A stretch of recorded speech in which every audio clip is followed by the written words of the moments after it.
Shalom and Shana Tova. There's always something so incredibly special about coming home for the High Holy Days. Since starting at Brandeis, I've developed a steady rhythm. Home for Rosh Hashanah, where I would be greeted with apples and honey, brisket and trifle. At school for Yom Kippur, because there's no such thing as a home-cooked fast. However, in the truest of my fashion, I got myself involved with service leading at school at the end of last year. By stepping into the role as a tefillah coordinator for Baruch, which stands for Brandeis Reform Chavurah, on campus, I knew I was also saying goodbye to home holidays, as I'd be leading them for Brandeis in the coming fall. Last night marked the end of my first time leading the Chagim, and may I just say, wow. Not just a breath of fresh air that the planning is over, but a breath of this relief that I actually did it. I cannot believe that it's over.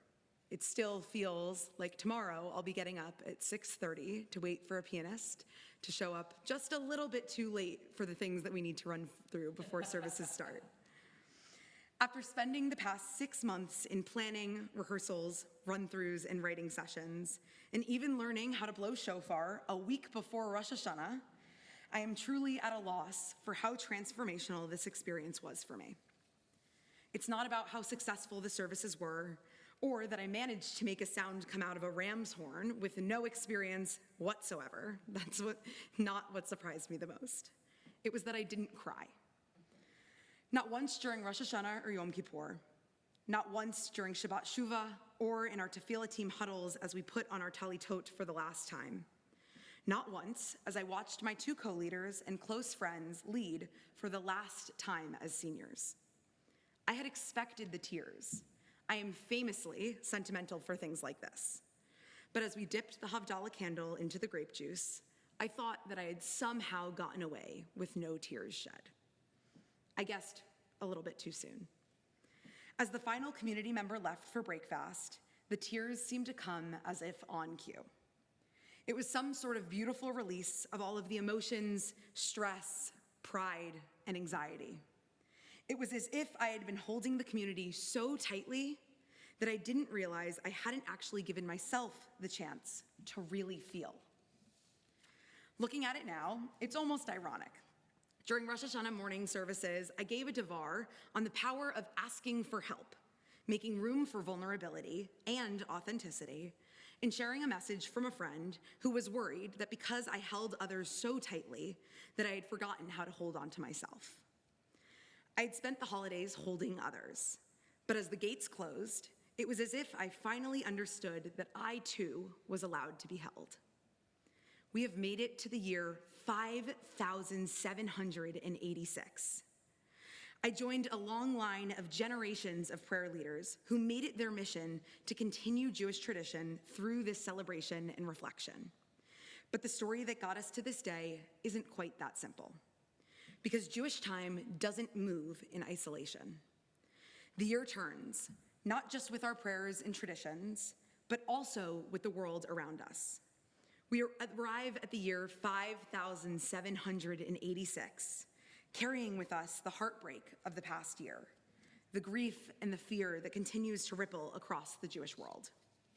And even tonight, as headlines break just hours ago that Hamas seems to be accepting a peace deal that includes releasing the remaining hostages, it's a moment so fragile and unfinished that we find ourselves afraid to breathe too deeply.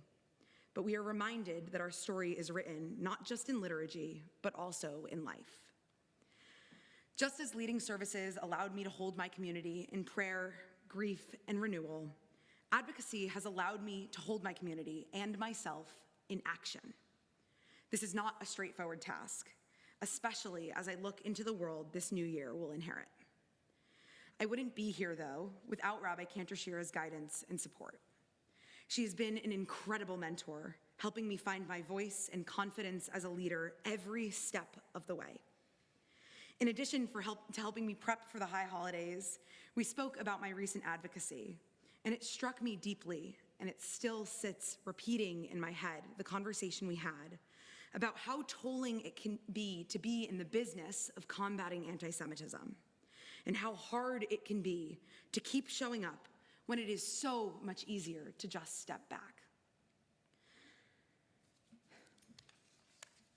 But I have it on good authority from a pretty long scroll that a challenge has never stopped the Jewish people. And for my mom's sake, who didn't understand it earlier, that scroll is the Torah. We don't get to step back as Jewish people. We don't get to leave things behind. Our tradition insists that we carry what is hard. Our parsha this week, Azinu, recalls the story of Moses' final day on earth. Deuteronomy 32:7 says, and I apologize for any Hebrew mishaps, Zachor yamo olam, binu shanot dor vador, she'al avicha v'yagdecha, zekein echa v'yomru lach. Remember the days of old. Consider the years of many generations. Ask your father, and he will tell you. Your elders, and they will inform you. I introduce to you what I like to call the paradox of Jewish time.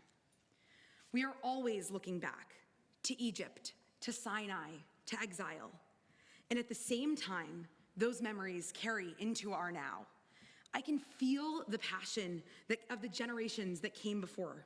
I can feel the calls to keep going, to build community, to stay true to our moral values, to call for peace, to not just pray for a better tomorrow, but to do something to make it happen. We inherit not just stories, but responsibilities. We inherit wounds, but we also inherit the courage and strength to transform them. My activism since getting to college looks a lot different than when I was in high school. It's not marching and protesting, it's listening, witnessing, and holding. It's championing others' identities. It's communal, and it's based in storytelling. Because only when we know where someone else came from can we begin to see across the divide, to remember at the end of the day, we are all just human. But isn't there something just so incredibly special about the boringness of being just human? About showing up for each other in ways that are meaningful because of their ordinariness. This year, I want us to all call on the Jewish paradox of time. The one that doesn't let us put things in the past, but allows us to use our experiences in the present. Our daily interactions, our shared stories, our small acts of care, to slowly build towards the world that we want to see. Let your humanness, the good, the bad, the beautiful, and even the mundane, shape how you approach the new year. And let that humanness include the humanity of others. Listen, witness, and hold space. Have the hard conversations. We don't always have to agree. We truly never will. And that's okay. Because the work for this year isn't about finding common ground. It's about recognizing that even if the ground is different, we all have to stand on something. It's about connection. The work isn't about perfection. It's about presence. We say, Hineni, here I am, to show up not as our best selves, but to show up in any way that we can. It's about showing up for ourselves and showing up for each other, because that is what we have always done. As we enter this new year, let us carry forward not just our prayers, but our responsibility. Let us carry forward not just our joys, but our wounds and the lessons that they teach us. Let us carry forward the ordinary acts of care, the quiet moments of empathy, the simple humanity we see in each other every day.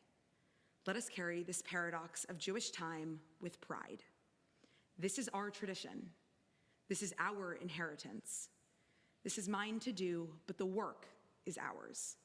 Shabbat Shalom.